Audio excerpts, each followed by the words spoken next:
Hi, good morning. ಎಲ್ಲರೂ ಹೇಗಿದ್ದೀರಾ? ಚೆನ್ನಾಗಿದ್ದೀರಾ? ಇವತ್ತು ಬೆಳಗ್ಗೆ ಬೇಗ ಸ್ವಲ್ಪ ಎದ್ದು ಕೆಲಸ ಮಾಡ್ಕೋತಾ ಇದ್ದೀನಿ. ತಿಂಡಿ ಮಾಡ್ಕೊಳ್ಳೋಣ ಅಂತ ದೋಸೆನೂ ಮತ್ತು ಬೀಟ್ರೂಟ್ ಪಲ್ಯ ಮಾಡೋಣ ಅಂತ. ಬೀಟ್ರೂಟ್ ಸ್ವಲ್ಪ ಇತ್ತು, ಸೊ ಹಂಗಾಗಿ ಬೀಟ್ರೂಟ್ ಪಲ್ಯನೇ ಮಾಡಿಬಿಡೋಣ ಅಂತ ಬೀಟ್ರೂಟ್ ಪಲ್ಯ ಮಾಡೋಕ್ಕೆ ಅಂತ ರೆಡಿ ಮಾಡ್ಕೋತಾ ಇದ್ದೀನಿ. ಸ್ವಲ್ಪ ಬೇಗ ಈಸಿ ಆಗೋದು ಅಂದರೆ ಬೀಟ್ರೂಟ್ ಪಲ್ಯನೇ ಅನಿಸುತ್ತೆ ಅಲ್ವಾ? ಹಾಗಾಗಿ ಬೀಟ್ರೂಟ್ ಪಲ್ಯಕ್ಕೆ ಎಲ್ಲ ರೆಡಿ ಮಾಡ್ಕೋತಾ ಇದ್ದೀನಿ. ನೋಡಿ, ಸಾಸಿವೆ ಹಾಕಿದೆ, ಬಾಣಲಿ ಇಟ್ಟು ಸಾಸಿವೆ ಹಾಕಿದ್ದೀನಿ. ಸಾಸಿವೆ ಹಾಕಿದ ತಕ್ಷಣ ಕರ್ಬೇವಿನ ಸೊಪ್ಪು ಸ್ವಲ್ಪ ಹಾಕಿದ ತಕ್ಷಣ ಅದನ್ನು ಸ್ವಲ್ಪ ಫ್ರೈ ಮಾಡಿಕೊಂಡೆ ಸಿಡಿಯೋವರೆಗೂ. ಅದೆಲ್ಲ ಆದಮೇಲೆ ಒಣಮೆಣ್ಸಿನ್ಕಾಯಿ ಹಾಕ್ತೀನಿ. ನಾನು ಜಾಸ್ತಿ ಹಸಿಮೆಣ್ಸಿನ್ಕಾಯಿ ಯೂಸ್ ಮಾಡಲ್ಲ, ಗ್ಯಾಸ್ಟ್ರಿಕ್ ಆಗುತ್ತೆ ಅಂತ ಒಣಮೆಣ್ಸಿನ್ಕಾಯಿನೇ ಜಾಸ್ತಿ ಯೂಸ್ ಮಾಡೋದು. ಹಾಗಾಗಿ ಒಣಮೆಣ್ಸಿನ್ಕಾಯಿ ಹಾಕಿದೆ. ಅದಾಗಿದ ತಕ್ಷಣ ಆನಿಯನ್ ಹಾಕಿದ್ದೀನಿ. ಆನಿಯನ್ ಸ್ವಲ್ಪ ಗೋಲ್ಡನ್ ಫ್ರೈ ಬರೋವರೆಗೂ ಫ್ರೈ ಮಾಡಿಕೊಂಡೆ. ಸಾಲ್ಟ್ ಹಾಕಿದ್ರೆ ಬೇಗ ಸಾಫ್ಟ್ ಆಗುತ್ತೆ ಆನಿಯನ್ ಅಂದ್ಬಿಟ್ಟು, ಬೇಗ ಸಾಫ್ಟ್ ಆಗಲಿ ಅಂದ್ಬಿಟ್ಟು ಉಪ್ಪು ಹಾಕಿದ್ದೀನಿ. ಉಪ್ಪು ಹಾಕಿದ ತಕ್ಷಣ ಸ್ವಲ್ಪ ನಾನು ಬೀಟ್ರೂಟ್ ತುರ್ಕೊಂಡಿದ್ದೆ. ನಮ್ಮ ಮನೆಯಲ್ಲಿ ಸಣ್ಣದಾಗಿ ಕಟ್ ಮಾಡಿರೋದನ್ನ ಅವರು ತಿನ್ನಲ್ಲ ಯಾರೂ. ಈ ಥರ ತುರಿದಿದ್ದರೆ ಎಲ್ಲರೂ ತಿಂತಾರೆ. ಹಾಗಾಗಿ ಸ್ವಲ್ಪ ತುರಿದಿದ್ದಲ್ಲ, ಅದ್ರ ರಸ ಎಲ್ಲ ಇತ್ತು ಹಂಗೆ ಪ್ಲೇಟಲ್ಲಿ. ಅದನ್ನು ಇರಲಿ ಅಂದ್ಬಿಟ್ಟು ನಾನು ದೋಸೆಗೆ ಮಿಕ್ಸ್ ಮಾಡಿಕೊಂಡೆ. ಸ್ವಲ್ಪ ಪಿಂಕಿಶಾಗಿ ಕಾಣಿಸುತ್ತೆ ಅಂತ. ಬಟ್ ಸ್ವಲ್ಪನೇ ಇದ್ದಿದ್ದರಿಂದ ಏನು ಕಲರ್ ಅಷ್ಟು ಕಾಣಿಸ್ತಿರ್ಲಿಲ್ಲ. ದೋಸೆ ನಾರ್ಮಲ್ಲಾಗೇ ಇತ್ತು. ಇನ್ನೊಂದು ಸ್ವಲ್ಪ ಜಾಸ್ತಿ ಹಾಕಬೇಕಿತ್ತು ಅನಿಸುತ್ತೆ ಬೀಟ್ರೂಟ್ನ. ನಾನು ಸುಮ್ಮನೆ ಜಸ್ಟ್ ತಟ್ಟೆಲಿ ಇತ್ತಲ್ಲ ಅಂತ ನಾನು ಅದಕ್ಕೆ ಹಾಕ್ಕೊಂಡೆ ಅಷ್ಟೇ, ವೇಸ್ಟ್ ಮಾಡೋದು ಬೇಡ ಅಂತ. ಸೊ ಹಾಗಾಗಿ ದೋಸೆ ಹಾಕಿದೆ. ನನ್ನ ಮಗನಿಗೆ ದೋಸೆ ಹಾಕಿದ ತಕ್ಷಣ ಅವನಿಗೆ ಫಸ್ಟು ಟಿಫನ್ ಕೊಟ್ಬಿಡ್ಬೇಕು. ಅವನಿಗೆ ದೋಸೆ ಅಂದರೆ ತುಂಬ ಇಷ್ಟ. ಹಾಗಾಗಿ ನಾನು ಬ್ರಷ್ ಒಂದು ಮಾಡ್ಕೊಂಬರ್ತೀನಿ. ಈಗ ಅವನಿಗೆ ಎಕ್ಸಾಮ್ ಎಲ್ಲ ಮುಗಿದಿದೆ, ರಜೆ ಇರೋದ್ರಿಂದ ಅಮ್ಮ ನಂಗೆ ಫಸ್ಟ್ ದೋಸೆ ಹಾಕ್ಕೊಟ್ಬಿಡಮ್ಮ ಅಂತ ಹೇಳ್ದೆ. ಅದಕ್ಕೆ ಅವನು ಅಲ್ಲಿ ಉಜ್ಕೊಂಡು ಬಂದ ಅಷ್ಟೇ. ಸರಿ ರಜಾ ಅಲ್ವಾ ಅಂದ್ಬಿಟ್ಟು ಅಲ್ಲಿ ಉಜ್ಕೊಂಡು ಬಂದನಲ್ಲ ಅಂತಲೇ ಕೊಟ್ಟೆ. ಅವನು ತಿಂದೆಲ್ಲ ಆದಮೇಲೆ ಸ್ವಲ್ಪ ನಮ್ಮ ಮನೆಯವ್ರು ಪೂಜೆ ಮಾಡಬೇಕಾಗಿತ್ತು. ಪೂಜೆ ಮಾಡ್ತಾರೆ ಅವರು ಬೆಳಗ್ಗೆನೇ. ಫಸ್ಟು ಅವ್ರದ್ದೇ ಪೂಜೆ, ಆಮೇಲೆ ನೆಕ್ಸ್ಟ್ ನಾವು ಮಾಡೋದು ಅವರೆಲ್ಲ ಹೋದ್ಮೇಲೆ. ಹಾಗಾಗಿ ಮನೆ ಕ್ಲೀನ್ ಮಾಡ್ತಾಯಿದ್ದೆ. ನಮ್ಮಮ್ಮ ಗುಡಿಸಿ ಒರೆಸ್ಕೊಡ್ತಾರೆ. ನಾನು ಪಾತ್ರೆ ತೊಳೆಯೋದು ಮಾಡ್ಕೋತೀನಿ.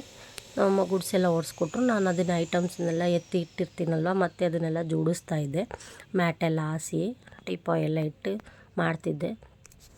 ನಮ್ಮ ಮನೆಯವರು ಅಷ್ಟೊತ್ತಿಗೆಲ್ಲ ಪೂಜೆಗೆ ರೆಡಿ ಮಾಡ್ಕೋತಾಯಿದ್ರು. ನಮ್ಮದು ಶಿವಂದೊಂದು ವಿಗ್ರಹ ಇದೆ, ಅದಕ್ಕೆ ಅವರು ಡೈಲಿ ಅಭಿಷೇಕ ಮಾಡ್ತಾರೆ.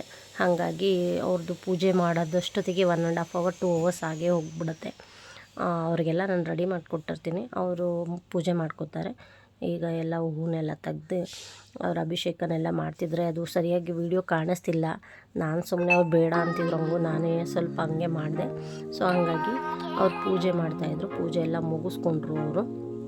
ಪೂಜೆ ಮುಗಿಸ್ಕೊಂಡಿದ್ದ ತಕ್ಷಣ ಅಷ್ಟರೊಳಗೆ ನಾನು ಚಿಕ್ಕ ಮಗಳಿದ್ದು ಬಂದಿದ್ದ ತಕ್ಷಣ ನಾನು ವೀಡಿಯೋ ಆನ್ ಮಾಡಿದ್ದೀನಿ ಅಂದ್ಬಿಟ್ಟು ನಾನು ಕಿಚನಲ್ಲಿದ್ದೀನಿ. ಅವಳು ಬಂದ್ಬಿಟ್ಟು ವೀಡಿಯೋ ಮುಂದೆ ನೋಡ್ಕೊಂಡು ಡ್ಯಾನ್ಸ್ ಮಾಡ್ತಿದ್ಲು. ನೋಡಿ ಹೆಂಗೆ ಮಾಡ್ತಾಳೆ ಅಂತ ಅವಳು ಡ್ಯಾನ್ಸ್ನ. ನಿಮ್ಗೊಂದು ಕ್ಲಿಪ್ಪಿಂಗ್ ತೋರಿಸ್ತೀನಿ. ಅಯ್ಯೋ, ಬೆಳಗ್ಗೆ ಎದ್ದಿದ ತಕ್ಷಣ ಅವನು ಏನೋ ಈ ಥರ ನೋಡ್ಬಿಟ್ರೆ ವೀಡಿಯೋಸ್ ಮಾಡ್ತಾಯಿದ್ದೀವಿ ಅಂದರೆ ವೀಡಿಯೋಗೆ ಬಂದು ಏನಾದರೂ ಒಂದು ಕಿರಿಕಿರಿ ಮಾಡ್ತಿರ್ತಾಳೆ ನನ್ನ ಮಗಳು. ಆದರೂ ಏನೋ ಒಂಥರ ಚೆನ್ನಾಗಿರುತ್ತೆ, ನೋಡೋಕ್ಕೆ ಖುಷಿ ಆಗುತ್ತೆ. ನನ್ನ ವೀಡಿಯೋ ನೋಡಿದ್ಮೇಲೆ ಗೊತ್ತಾಯಿತು, ನಾನು ಎಡಿಟಿಂಗ್ ಮಾಡಬೇಕಾದಾಗ ಅವಳು ಡ್ಯಾನ್ಸ್ ಮಾಡಿದ್ದಾಳೆ ಅಂತ. ಇರಲಿ ಅಂದ್ಬಿಟ್ಟು ನಾನು ಹಾಗೆ ಕ್ಲಿಪ್ಪಿಂಗ್ನ ಆ್ಯಡ್ ಮಾಡಿದ್ದೀನಿ. ನೋಡಿ ನೀವು ಒಂದ್ಸಲ. ನಮ್ಮ ಮನೆಯವ್ರದ್ದು ಪೂಜೆ ಎಲ್ಲ ಆಯಿತು, ತಿಂಡಿ ಎಲ್ಲ ಮುಗಿಸ್ಕೊಂಡ್ರು. ಕೆಲ್ಸಕ್ಕೆ ಹೊರಡಕ್ಕೆ ರೆಡಿ ಆಗ್ತಾಯಿದ್ರು. ಮಗ ಬೆಳಗ್ಗೆ ಎದ್ದಿದ ತಕ್ಷಣ ಟಿಫನ್ ಮಾಡಿ ಹಿಂಗೆ ಕೂತಿದ್ದ ಅಂತ ಬೈತಾಯಿದ್ರು ಅವರು. ಏನಾದರೂ ಮಾಡು, ಅಟ್ಲೀಸ್ಟ್ ಏನಾದರೂ ಓದು, ಸ್ಕೂಲ್ ರಜಾ ಐತೆ ಅಂತ ಬೆಳಗ್ಗೆ ಟಿ ವಿ ನೋಡ್ಕೊಂಡು ಕೂತ್ಕೊಂಬೇಡ ಅಂತ ಬೈತಾಯಿದ್ರು. ಸೊ ಅದೆಲ್ಲ ಆದಮೇಲೆ ನನ್ನ ಫ್ರೆಂಡ್ ಮನೆಗೆ ಬಂದು ಅವಳನ್ನ ಪಿಕ್ ಮಾಡೋಕ್ಕೆ. ಅವಳು ಮೆಟ್ರೋಯಿಂದ ಬಂದಿದ್ಲಂತ. ಮೆಟ್ರೋ ಸ್ಟೇಷನ್ ಹತ್ರ ಹೋಗಿ ಅವಳನ್ನ ಕರ್ಕೊಂಡು ಬಂದೆ ಮನೆಗೆ ಬಂದು. ಯಾಕೆ ಬಂದು ಅಂತಂದರೆ ಅವ್ರ ಅಮ್ಮನ ಮನೆ ಗೃಹ ಪ್ರವೇಶದ್ದು ಇನ್ವಿಟೇಷನ್ ಕಾರ್ಡ್ ಕೊಡಬೇಕಿತ್ತು, ಹಾಗಾಗಿ ಬಂದಿದ್ಲು. ಹಾಗೆ ಸ್ವಲ್ಪ ನಾವು ತುಂಬ ಕ್ಲೋಸ್ ಫ್ರೆಂಡು. ಬಟ್ ಆದರೆ ಅವಳು ಒಂದು ವಿಚಾರ ಹೇಳಿದ ತಕ್ಷಣ ನಂಗೆ ನಿಜ ಶಾಕ್ ಆಗೋಯಿತು. ಅವ್ರ ಅಮ್ಮನ ಮನೆಯನ್ನು ಮಾಡ್ತಾಯಿದ್ದೀವಿ ಅಂತಂದು ತುಂಬ ಕ್ಲೋಸ್ ಫ್ರೆಂಡ್ ಇವಳು. ಅವ್ರ ಅಮ್ಮನ ಮನೆ ಮಾಡ್ತಾಯಿದ್ದೀವಿ ಅಂತ ಹೇಳಿಲ್ಲ, ಅವಳು ಮನೆ ಕನ್ಸ್ಟ್ರಕ್ಷನ್ ಮಾಡ್ತಿದ್ದಾಳೆ ಅಂತ ಹೇಳಲಿಲ್ಲ. ಬಟ್ ಎಲ್ಲೋ ಒಂದು ಕಡೆ ಬೇಜಾರಾಯಿತು. ಇಷ್ಟೊಂದು ಕ್ಲೋಸ್ ಫ್ರೆಂಡು ಅಂದರೆ ಪ್ರೀತಿಗೂ ಹೇಳೋ ಥರ ಫ್ರೆಂಡು ನನಗೆ ಈ ಮಾತನ್ನ ಹೇಳಲಿಲ್ಲ ಅಂತ ಅನ್ನಿಸ್ತು. ಆದರೂ ಖುಷಿ, ಏನೋ ನನ್ನ ಫ್ರೆಂಡ್ ಮಾಡೋದ್ಲಲ್ಲ ಅಂತ ಅಂದ್ಕೊಂಡು ನಾನು ಸುಮ್ಮನೆ ಹಾಗೆ ಮಾತಾಡ್ತಾ ಇದ್ದೆ ಗೃಹ ಪ್ರವೇಶಕ್ಕೆ ಅಂತ.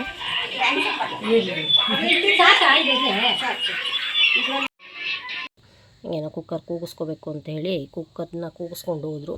ನಾನು ನಮ್ಮ ಅಕ್ಕನ ಮಗಳದ್ದು ಮದುವೆ ಅಂತ ಹೇಳಿದ್ನಲ್ಲ, ಅದಕ್ಕೋಸ್ಕರ ನನ್ನ ಮಗಳಿಗೆ ಡ್ರೆಸ್ ಏನು ತಂದಿದ್ದೀನಿ ಅಂತ ನಾನು ಅವಳಿಗೆ ತೋರಿಸ್ತಿದ್ದೆ. ಯಾಕಂದರೆ ಅವಳು ಹೇಳ್ತಾಯಿದ್ಲು, ನಮ್ಮ ಅಮ್ಮನ ಮನೆ ಗೃಹ ಪ್ರವೇಶಕ್ಕೆ ಮಕ್ಕಳಿಗೆಲ್ಲ ನಾನು ಈ ಥರ ಡ್ರೆಸ್ನೆಲ್ಲ ತೊಗೊಂಡಿದ್ದೀನಿ, ಈ ಥರ ತೊಗೊಂಡಿದ್ದೀನಿ ಅಂತ. ಅದಕ್ಕೆ ನಾನು ತೊಗೊಂಡಿದ್ದೀನಿ ಅಂತ ತೋರಿಸ್ತಿದ್ದೆ ನಾನು ಅವಳಿಗೆ. ಅಂದರೆ ನಾನು ಹೇಳಿದ್ನಲ್ಲ, ನಾವು ಪಿನ್ ಟು ಪಿನ್ನು ಶೇರ್ ಮಾಡೋವಂಥ ಫ್ರೆಂಡ್ಸ್ಗಳು ನಾವಿಬ್ಬರು. ಹಾಗಾಗಿ ಅವಳಿಗೆಲ್ಲ ನಾನು ಶೋ ಮಾಡಿ ತೋರಿಸ್ತಾ ಇದ್ದೆ, ಹಿಂಗಿದೆ ಈ ಥರ ಹೊಲಿಸ್ತೀನಿ ನಾನು, ಹಿಂಗೆ ಬರುತ್ತೆ, ಇದು ಉದ್ದ ಬರುತ್ತಲ್ಲ ಡ್ರೆಸ್ಸು, ಅದಕ್ಕೆ ಹೆಂಗೆ ಮಾಡೋದು ಅಂತ ನಾನು ಅವಳನ್ನ ಕೇಳ್ತಾಯಿದ್ದೆ. ಅವಳು ಹೇಳ್ತಾಯಿದ್ಲು. ಸೊ ಹಾಗೆ ಮಾತುಕತೆ ಗೊತ್ತಲ್ಲ, ಫ್ರೆಂಡ್ಸ್ ಸಿಕ್ಕಿದಾಗ ಮಾತುಕತೆ ಜೋರಾಗೇ ಇತ್ತು. ಮತ್ತು ತುಂಬ ರೇರು ನಾವಿಬ್ಬರು ಮೀಟ್ ಮಾಡೋದು. ತುಂಬ ಅಂದರೆ ವರ್ಷದಲ್ಲಿ 1 ಸಲ ಮೀಟ್ ಮಾಡ್ತೀವೋ ಇಲ್ಲ 2 ಸಲ ಮೀಟ್ ಮಾಡ್ತೀವೋ ಅಷ್ಟೇ. ಅದಕ್ಕೆ ಮೇಲೆ ನಾವು ಮೀಟ್ ಮಾಡಲ್ಲ. ಯಾಕಂದರೆ ಅವಳು ತುಂಬ ದೂರ ದೊಡ್ಡಬಳ್ಳಾಪುರದಲ್ಲಿರೋದು, ನಾನು ಬ್ಯಾಂಗ್ಳೂರಲ್ಲಿರೋದು. ಹಾಗಾಗಿ ಅವ್ರ ಅಮ್ಮನ ಮನೆ ಅಂತೂ ಈಗಂತೂ ಎಲೆಕ್ಟ್ರಾನಿಕ್ ಸಿಟಿ ಬಿಟ್ಟು ಮುಂದೆ ಬೊಮ್ಮಸಂದ್ರ ಹತ್ರ ಇನ್ನೂ ಒಳಗಡೆ ಹೋಗಬೇಕು, ಅಲ್ಲಿರೋದು. ಸೊ ಈಗ ಕಾರ್ಡ್ ಕೊಡಬೇಕು ಅಂತ ಬಂದಿದ್ಲು. ಅವಳದು ಮನೆ ಕನ್ಸ್ಟ್ರಕ್ಷನ್ ನಡೀತಿದೆ, ಇನ್ನೊಂದು 2 ತಿಂಗಳಲ್ಲಿ ಮುಗಿಯುತ್ತೆ ಕಣೆ. ಗೃಹ ಪ್ರವೇಶಕ್ಕೆ ಬರಬೇಕು, ಆವಾಗಲೂ ಮಿಸ್ ಮಾಡಬೇಡ, ಈಗಲೂ ಮಿಸ್ ಮಾಡಬೇಡ, ಖಂಡಿತವಾಗ್ಲೂ ಬರಬೇಕು ಅಂತ ಹೇಳ್ತಾಯಿದ್ಲು. ಹಂಗೆ ಯಾವ್ಯಾವ ಕಲರ್ ಮಗಳಿಗೆ ಮಾಡಿದ್ದಾಳೆ ಅಂತ ನೋಡ್ಕೊಂಡು ಕೇಳಿಕೊಂಡು ಮುಗಿಸ್ಕೊಂಡೆ. ಅವಳು ಬಂದು ಕಾರ್ಡ್ ಕೊಟ್ಟು ಲೇಟ್ ಆಗುತ್ತೆ, ನಾನು ಹೇಳ್ತೀನಿ ಕಣೆ ಅಂತ ಹೊರಡ್ತಾ ಇದ್ಲು.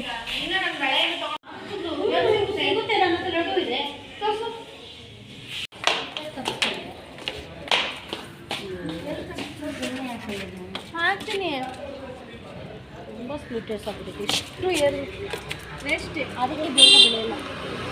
ಮತ್ತೆ ಗಾಡಿ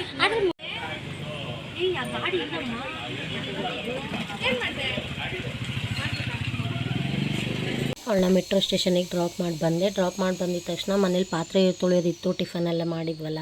ಸೊ ಹಾಗಾಗಿ ಅದನ್ನೆಲ್ಲ ತೊಳ್ಕೊತಾ ಇದ್ದೆ. ನೆಕ್ಸ್ಟ್ ಮುಂದೆ ವ್ಲಾಗ್ನ ಕಂಟಿನ್ಯೂ ಮಾಡೋಕ್ಕಾಗಲಿಲ್ಲ. ನಾನು ನೆಕ್ಸ್ಟ್ ವ್ಲಾಗಲ್ಲಿ ನಿಮಗೆ ಸಿಗ್ತೀನಿ.